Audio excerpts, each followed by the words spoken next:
done a lot of the work, but there's no guaranteed pace. But it's Hiltis Hub, one of the outsiders in front. Peking Opera's tracking him. Through on the rails, Toulon shows third, and they're going a crawl. Luchiroverti in the green cap moving through in a second place, and Whittian held about the back. But it's Hiltis Hut in front, but I would say on sufferance. Luchiroverti shows second in the Mystico colour. Showing third is Peking Opera with the white sleeves, and then Toulon. In fact, running in the French colours of Khalid Abdallah. In France, all his horses run with pink epaulettes. In this country, of course, they run with a pink sash. Woody in the back marker in the dark green jacket. And they come up past the stands, and it's Hiltis Hut showing the way. Two Luchiroverti in second, and then Peking Opera not settling in third, but we know that horse can quicken.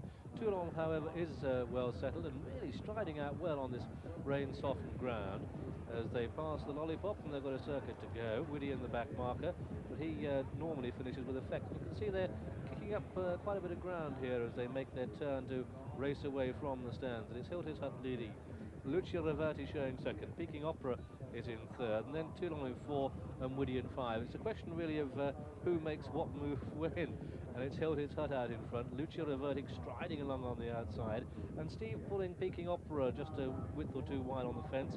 I don't think he's looking for a run through on the inside that he got before. Pat Edery has him in his sights, and Whittian, although last, isn't out of it. They're in Indian file as they race down past the halfway stage in the Dalham Chester Vase, and down to the 5-pole. It's Hiltis Hut leading, Luchiroverti second, and then Peking Opera third. They've just got over half a mile to go. Whittian starting to stretch now. You can see Richard Quinn's going to ask that one to make ground on the outside of Toulon as they come down past their point of departure, which means they're half a mile from home. Hiltis Hut with Luchiroverti on the outside. Inexperienced horse, but going well. A gap of 2 lengths entered Toulon coming through on the inside of Peking Opera, and didn't Toulon show a little bit of acceleration there. Whittian left behind in the rush. Now Pat Edery is full of horse with Toulon, but it's Peking Opera who's got the run on the outside. Hiltis Hut the rail. Luchiroverti in the green cap. And then comes Peking Opera, but Toulon swinging on the steel behind him. Can he negotiate this bend? Yes, he can. Going well. Luchiroverti goes on. Peking Opera chased up on the outside. A barging match going on here. And Pat Edery gets no run on Toulon. Now he's pulled to the outside. They come inside the final furlong. Peking Opera's got first run. Toulon's having to stretch. This is acceleration, but off a slow race.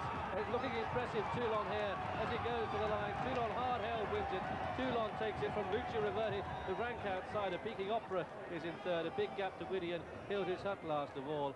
And so the result then of this Dalham Chester Vase, a 1.5 mile race, a Group 3 race, formerly a Derby trial. Not saying we haven't seen a good horse, but a very muddling pace early on made it a very strange contest indeed. Toulon has won though at 9-4. And that's horse number 5 in the colours of Khalid Abdallah, trained in France by André Fabre and ridden by Pat Edery. A very classy performance off a slow pace, and he's taking a dickens of a time to pull up. Officially, the judge calls a photo second between Luchiroverti and Peking Opera. A photo second, third, but a very handsome horse, this Toulon, a son of Top Veal, who handled the track, handled the turns, but oh dear, what a mess he got into in the home straight. Well, there he is, Toulon clear, and no doubt in our minds is that Luchiroverti and Alan Munro hold second, Peking Opera third. Well, I think there's quite a good deal of language in this race, and not all of it is French, I suspect, because Pat Edery's got up Steve Cawthon's inside once, and Steve Cawthon appears to say there, once maybe, but not twice.